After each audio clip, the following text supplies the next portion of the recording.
Sean buys an iPhone and 2 earphones for $257. Mariel buys 2 iPhones and 3 sets of earphones for $485. It's like a poison. The question is, how much does a single iPhone cost and how much does a single pair of earphones cost?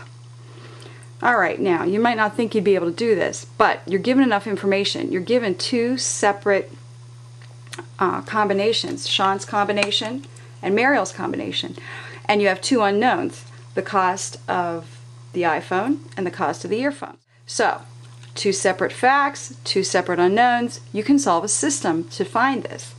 So let's go ahead and take this information and set up a system. Alright, Sean's going to buy 1 iPhone and 2 earphones. Okay, so if I let I stand for the cost of the iPhone, he's buying 1 iPhone plus 2, and I'm going to let E stand for the cost of the earphones, and he's spending $257. Now we're not worrying about tax. That's always figured on at the end, but we're not going to worry about that right now. Now Mariel's buying an iPhone for herself and her mother, so she's buying 2 of these iPhones, and she's getting 3 pair of earphones so that she can have 1 for her mom, 1 for herself, and an extra when they lose one. And so that's $485.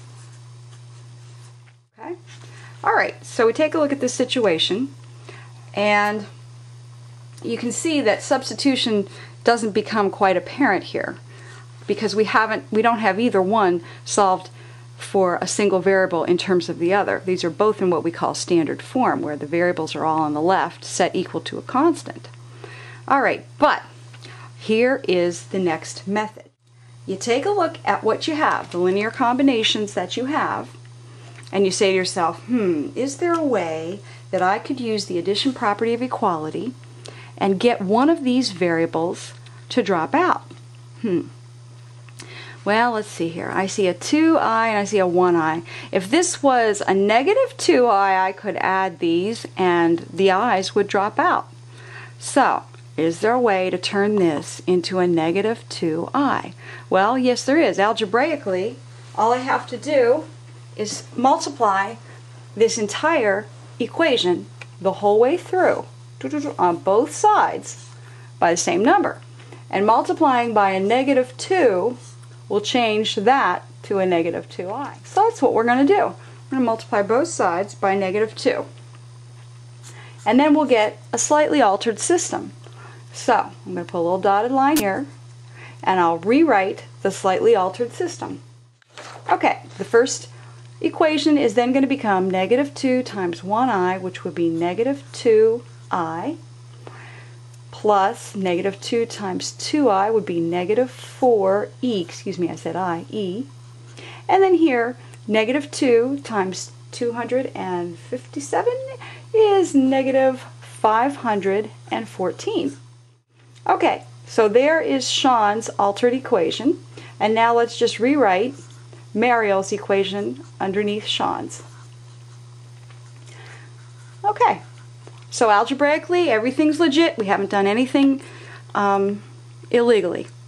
Now, at this point, we're going to apply the addition property of equality to both sides of the equation. Remember, that says as long as you add the same thing to both sides of an equation, you will not change the equation. It'll still be equal. So I'm going to add this entire second equation to the first equation. Now remember, this side is equal to this side, so we're essentially adding the same thing to both sides of the first equation. So again, everything is algebraically legitimate. Negative 2i plus positive 2i is 0i. Okay? Now, negative 4e plus positive 3e is negative 1e. And then over here, negative 514 plus positive 485 is negative 29. Alright, now I want the cost of e. I don't want the cost of negative 1e, so I will divide both sides by negative 1, and I will get 1e, or just e, is equal to positive 29. So the cost of the earphones is $29. Now, to find the cost of the iPhone, all I have to do at this point, now that I know what E is take this value and plug it up into either one of the original two equations. So I'm going to take 29. I think this one's easier, so I'm going to plug it up into that one. So we'll say substitute for E. Okay. So now we're going to get 1I plus 2 times 29 is equal to $257. Well, 2 times 29 is 58.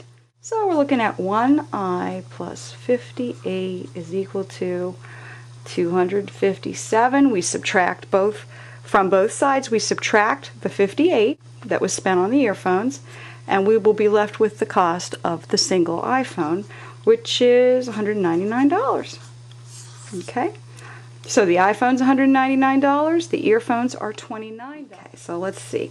Sean is buying one iPhone at $199. This is Sean. He's buying one iPhone at $100.99 and two earphones at $29 a piece. So plus 2, $29 a piece. So that's 58. We put 58 there. We add 7, 257, and let's see here. Yeah, that's what he paid. 257. Okay. Now let's check out Mariel real quick and see if these numbers also work for her. She's buying two iPhones at $199. So two iPhones, what's that? $398. And then she's getting 3 earphones at $29 each. So 3 times 29 is 87. Okay, let's add those. 15, carrier 1, 18, 485. Okay, well, let's see here. Original system said 485. So these values actually work. 29 and 199. I make the most of all the stress. I try to live without regrets.